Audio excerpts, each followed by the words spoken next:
for that. He was voice talent and he also did writing, and it was a comedy show. So really until Night of the Living Dead came along, he was most well known for the Cordigan Company stuff he did. Voice guy.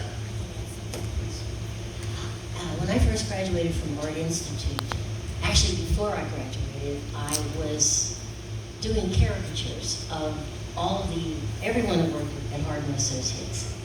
And when I graduated, they asked me to come and work for them. And it was just about that time they were doing a show called The Jason Flake Show. And it was being being recorded in the Hardman Eastman Studios. And Chuck Craig was Jason Flake, who was a regular person who just happened to have all these crazies come into his life, of which Carl did all these. He jokingly called himself the man of 100 voices, as opposed to the Mel Blanc man of 1,000 voices. And Marilyn did voices as well. And then every time someone was visiting the city, a celebrity, Lana Turner, Phyllis Diller, those are two that I remember. They would come into the studio and they would do a little bit for this radio show. I don't think it ran for very long, a couple of years perhaps, but it was a morning show, and it was well received. But they had a lot of other things going on at that time. So, and I'm not really sure why or when it stopped, but it was fun. It was very interesting to meet some of these people, and they were always welcome in the studio, treated very nicely.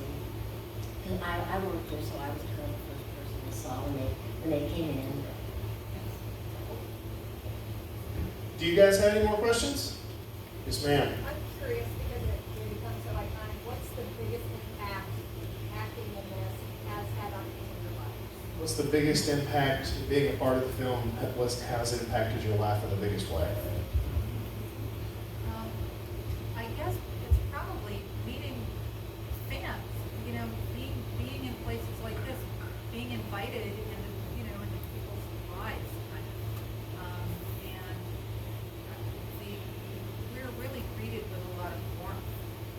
And it's personally really rewarding because people aren't always that nice. But when we come to conventions, people are very warm and loving, and it's just it's just such a good vibe.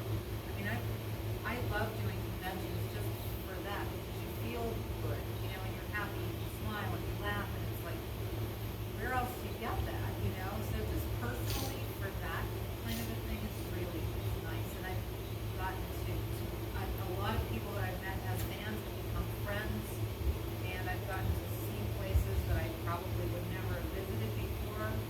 And, so for that aspect alone, it's just really, really good. If I may, I totally concur. That's at the very top. Interacting with people who have cared and loved a film we were a part of.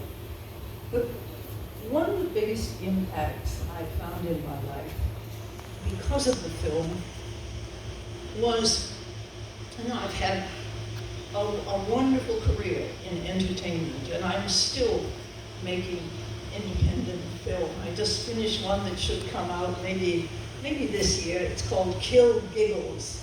You're gonna love it.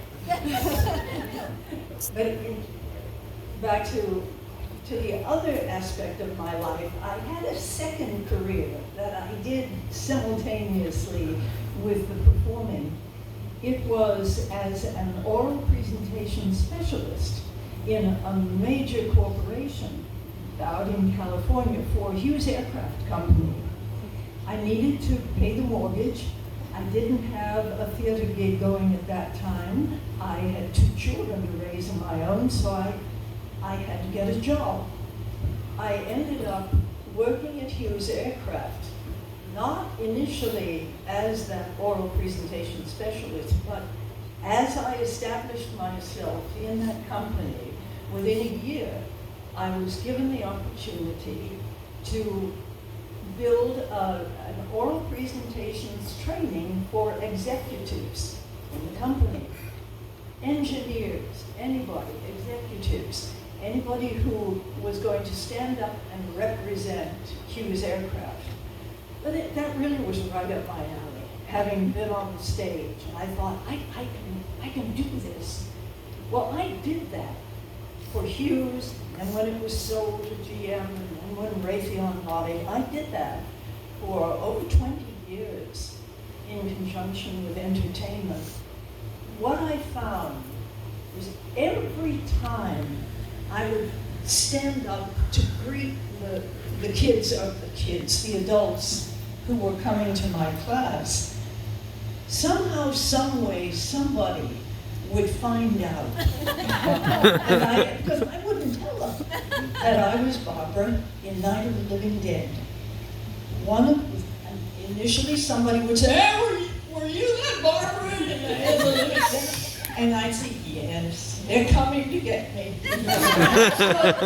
What that did was incredible in my life because it changed the attitude of the very intelligent people who were being told how to stand up and talk.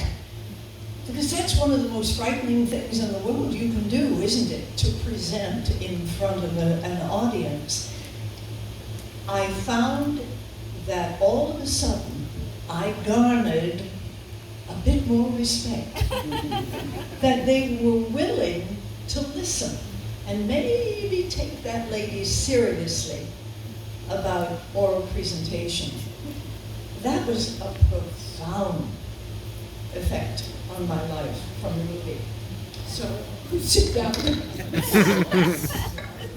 Look. I didn't do any shows until conventions, probably until around 2000. About 2008 was the first time I had done it, and I was overwhelmed actually at the fact that people remembered me and our little film. I had no idea. My children talked me into it. They said, you really should do this. Because I had turned down a few. I was shy. I thought, nobody would care whether I'm there or not. But people really welcomed me, and you feel like you're part of a big family. They truly love the film, and I was quite honored by that. So I'm glad I became a part of it. I think that's the perfect question to close with. I think, there's clearly a legacy here that's affected you guys and everyone, sitting to my right. So, and me too. I mean, this was the first movie I ever owned when I was 12 years old. And I got it for Christmas, and I'd never seen it, and I watched it over and over and over and over. And I know I'm like so many other people, it became a part of, our lives. And it's been something really great and special. We really appreciate it. And thank you guys for doing this with us. Thank you. Thank you guys. Thank you all.